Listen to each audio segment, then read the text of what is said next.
మహారాష్ట్రలో ప్రభుత్వ ఏర్పాటుపై గత కొంతకాలంగా నెలకొన్న ప్రతిష్టంభనకు ఎట్టకేలకు తెరపడింది. మహారాష్ట్ర తదుపరి ముఖ్యమంత్రిగా బీజేపీ సీనియర్ నేత దేవేంద్ర ఫడ్నవీస్ గురువారం సాయంత్రం 5:30కు ప్రమాణ స్వీకారం చేయనున్నారు. ఉప ముఖ్యమంత్రులుగా శివసేన నేత ఏక్నాథ్ సిందే, ఎన్సీపీ నేత అజిత్ పవార్ ప్రమాణం చేయనున్నారు. ముఖ్యమంత్రి పదవి అనేది సాంకేతిక ఏర్పాటు మాత్రమేనని, తాను ఏక్నాథ్ సిందే, అజిత్ పవార్ కలిసి ఐక్యంగా పనిచేస్తామని ఫడ్నవీస్ అన్నారు.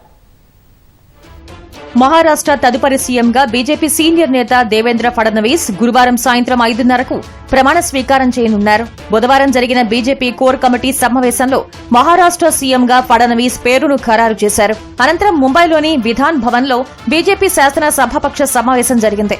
ఆ భేటీలో ఫడ్నవీస్ ను బీజేపీ ఎమ్మెల్యేలు తమ శాసన సభాపక్ష నేతగా ఏకగ్రీవంగా ఎన్నుకున్నారు. ఈ సమావేశానికి కేంద్ర పరిశీలకులుగా కేంద్ర మంత్రి నిర్మలా సీతారామన్, గుజరాత్ మాజీ సీఎం విజయ్ రూపానీ హాజరయ్యారు.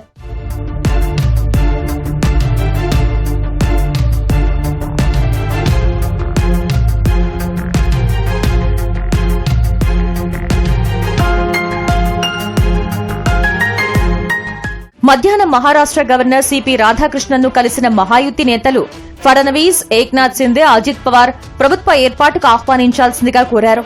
అనంతరం మాట్లాడిన ఫడ్నవీస్ గురువారం సాయంత్రం 5:30 గంటలకు ముంబైలోని ఆజాద్ మైదానంలో ప్రమాణ స్వీకార కార్యక్రమం ఉంటుందని తెలిపారు. ప్రధాని మోదీ సహా ఎన్డీఏ కీలక నేతలు దీనికి హాజరు కానున్నారు. సీఎంగా ఫడ్నవీస్ తో పాటు ఎన్సీపీ నేత అజిత్ పవార్ ఉప ముఖ్యమంత్రిగా ప్రమాణ స్వీకారం చేయనున్నారు.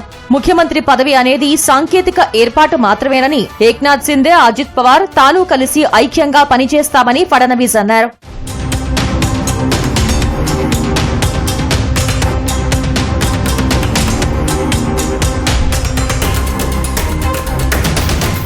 మహారాష్ట్ర అసెంబ్లీ ఎన్నికల్లో 288 స్థానాలకు గాను బీజేపీ 132 చోట్ల విజయం సాధించింది.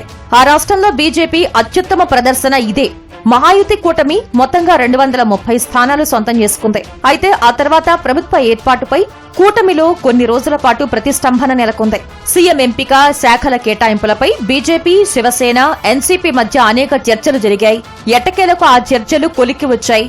మహారాష్ట్ర సీఎంగా ఫడ్నవీస్ ప్రమాణ స్వీకారం చేయనుండటం ఇది మూడోసారి. అంతకుముందు ఫడ్నవీస్ 2014 నుంచి 2019 వరకు సీఎంగా వ్యవహరించారు. 2019లో రెండోసారి ముఖ్యమంత్రిగా ప్రమాణ స్వీకారం చేసినప్పటికీ అప్పటి రాజకీయ పరిస్థితుల కారణంగా 5 రోజులకే రాజీనామా చేయాల్సి వచ్చింది.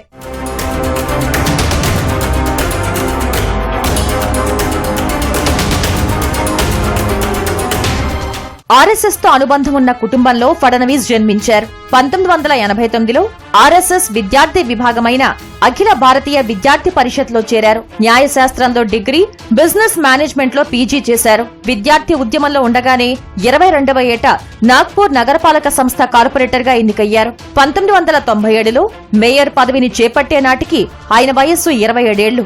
1999లో తొలిసారి అసెంబ్లీ ఎన్నికల్లో నాగ్పూర్ నైరుతి నియోజకవర్గం నుంచి పోటీ చేసి విజయం సాధించారు. విదర్భ ప్రాంతంలో ఆయన అత్యంత ప్రభావవంతమైన నేతగా ఎదిగారు.